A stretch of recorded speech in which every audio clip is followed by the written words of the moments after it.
যুক্তরাষ্ট্রের পেনসিলভানিয়ায় বাংলাদেশ সময় 11 সেপ্টেম্বর বুধবার সকাল 7টায় এবিসি নিউজের বিতর্কে মুখোমুখি হতে যাচ্ছেন কমলা হ্যারিস আর ডোনাল্ড ট্রাম্প।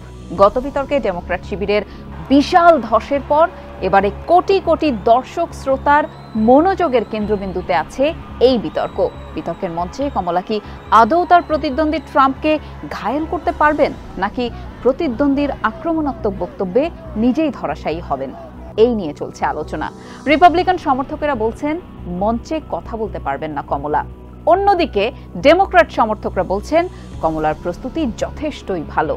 এই বিষয়ে বিবিসি, আল জাজিরা ও এএফপির প্রকাশিত বিশ্লেষণধর্মী প্রতিবেদনের উপর ভিত্তি করেই আমাদের আজকের প্রতিবেদনটি সাজানো হয়েছে। আপনাদের সাথে আছি আমি মোহনা হোসেন। বিতর্ক সামনে রেখে সম্প্রতি এএফপির প্রতিনিধিরা কয়েকজন মার্কিন ভোটারের সঙ্গে কথা বলেছেন। দেখা গেছে দুই দলের সমর্থকরাই তাদের প্রার্থীকে নিয়ে অনেক আশাবাদী। তাদের ধারণা মুখোমুখি বিতর্কে তাদের নেতাই ভালো করবেন। সমর্থকদের আশা বিতর্কে কমলা ও ট্রাম্প নীতিমালা ও মূল্যবোধ নিয়ে আলোচনা করবেন। তার পাশাপাশি তাদের অঙ্গভঙ্গি, সংযম ও পারদর্শিতা নিয়েও ভাবছেন তারা।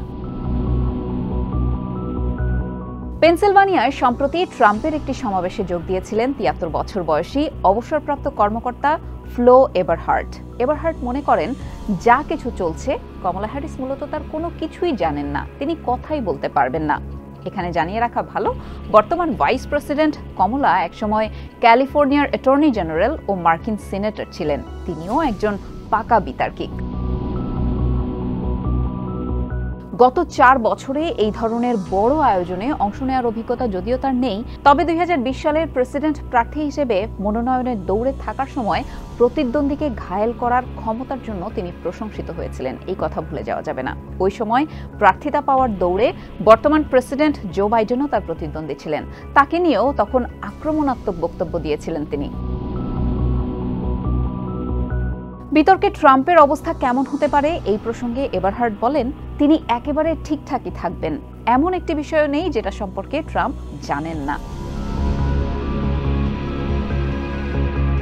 বিতর্কের ঠিক আগে গত 8 সেপ্টেম্বর একটি জরিপের ফল প্রকাশ করে নিউ ইয়র্ক টাইমস ও সিয়েনা কলেজ। তাতে দেখা গেছে পুরো যুক্তরাষ্ট্রকে হিসাবে নিলে জনসমর্থনে এগিয়েই রয়েছেন রিপাবলিকান দলের প্রার্থী 78 বছর বয়সী ডোনাল্ড ট্রাম্প। এই জরিপে তিনি পেয়েছেন 48 পয়েন্ট, আর অপরদিকে প্রতিদ্বন্দ্বী ডেমোক্র্যাট দলের প্রার্থী কমলা 47.1 পয়েন্টে পিছিয়ে রয়েছেন। যুক্তরাষ্ট্রের অঙ্গরাজ্যগুলোর হিসেবে উইসকনসিন, মিশিগান ও পেনসিলভানিয়ায় সামান্য ব্যবধানে এগিয়ে রয়েছেন 59 বছর বয়সী কমলা।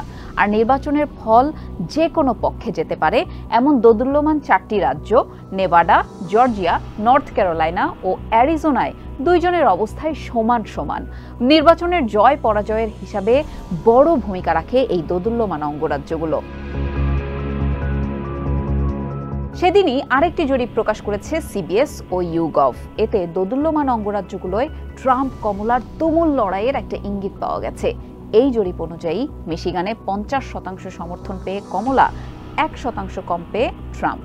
আর উইসকনসিনে 2% সমর্থনে এগিয়ে রয়েছেন কমলা। আর পেনসিলভানিয়ায় দুজনই সমান সমান সমর্থন পেয়েছেন। দুই জরিপের ফল থেকে এটা পরিষ্কার যে 5 নভেম্বরের নির্বাচনে ট্রাম্প কমলা কেউই কাউকেই ছাড় দিতে যাচ্ছেন না। এমন পরিস্থিতিতে জনসমর্থনে কিছুটা মোড় বদলাতে পারে সংবাদ মাধ্যম এবিসি নিউজ আয়োজিত এই বিতর্কটি। বিশ্লেষকদের ধারণা, যতদূর মনে হচ্ছে এটি নির্বাচনকে ঘিরে দুই প্রার্থীর মধ্যে একমাত্র বিতর্ক হতে যাচ্ছে, তাই অনেক হিসাব নিকাশ করে কথা বলতে হবে দুজনকে। এদিকে বিতর্ক ঘিরে ডোনাল্ড ট্রাম্প আগে থেকেই হুমকি দিয়ে রেখেছেন। তিনি নির্বাচনে প্রতারিত হলে নির্বাচনী কর্মকর্তাদের কারাগারে বন্দী করবেন বলে মন্তব্য করেছেন। কমলা হ্যারিসের পক্ষ থেকে ডোনাল্ড ট্রাম্পকে এই নিয়ে আক্রমণ করা হতে পারে। তিনি আগে থেকেই ট্রাম্পকে অসংবেদনশীল একজন ব্যক্তি বলে আসছেন, যিনি কোনো কিছুকেই পাত্তা দেন না। ট্রাম্প যদি হোয়াইট হাউসে ফিরে যান তবে তা মারাত্মক বিপদ তৈরি করবে বলেও দাবি করে আসছেন তিনি। এছাড়া ট্রাম্প সাম্প্রতিক সময়ে যেমন উগ্র মন্তব্য করেছেন, যেমন পেনসিলভানিয়ার ভোটিং সিস্টেম জালিয়াতি, 6 জানুয়ারির দাঙ্গাকারীদের ক্ষমা করে দেয়া, ট্রাম্পের মানসিক পরিস্থিতি নিয়ে আক্রমণ করতে পারেন কমলা। তবে বিভিন্ন দোদুল্যমান অঙ্গরাজ্যে দুই প্রার্থীর মধ্যে যেই হাড্ডাহাড্ডি লড়াই চলছে তাতে আগে থেকে কাউকেই এগিয়ে রাখা যাচ্ছে না। এদিকে বিতর্কের আগেই কমলাকে ঘিরে ট্রাম্পের নানান বক্তব্যে বৈষম্য ফুটে উঠেছে।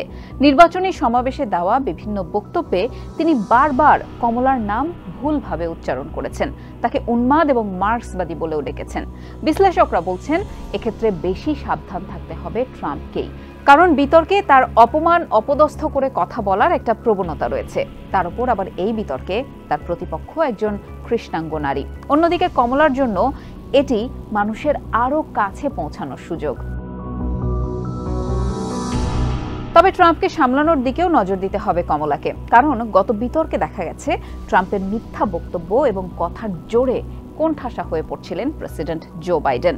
কমলার বর্তমান সচিবদের একজন পিট বুটিগিয়েক সিএনএনকে বলেন, বিতর্কে ট্রাম্পকে সামলাতে প্রায় অতি মানবের মতো মনোযোগ আর শৃঙ্খলা প্রয়োজন। এবারের মার্কিন নির্বাচন বেশ ঘটনাবহুল। সমালোচনার মুখে ডেমোক্রেটিক পার্টির প্রার্থিতা ছাড়তে হয়েছে জো বাইডেনকে, তার জায়গায় এসেছেন কমলা হ্যারিস। এরপর হামলাকারীর গুলিতে অল্পের জন্য প্রাণে বেঁচে গেছেন ডোনাল্ড ট্রাম্প। এখন সামনের দিনগুলোয় দেখার বিষয়, যুক্তরাষ্ট্র কি ইতিহাসে প্রথমবারের মতো নারী প্রেসিডেন্ট পেতে যাচ্ছে, নাকি দ্বিতীয় মেয়াদে আবারও হোয়াইট হাউসে ফিরছেন ট্রাম্প? এই প্রশ্নের উত্তর লুকিয়ে আছে কেবল সময়ের গর্ভে।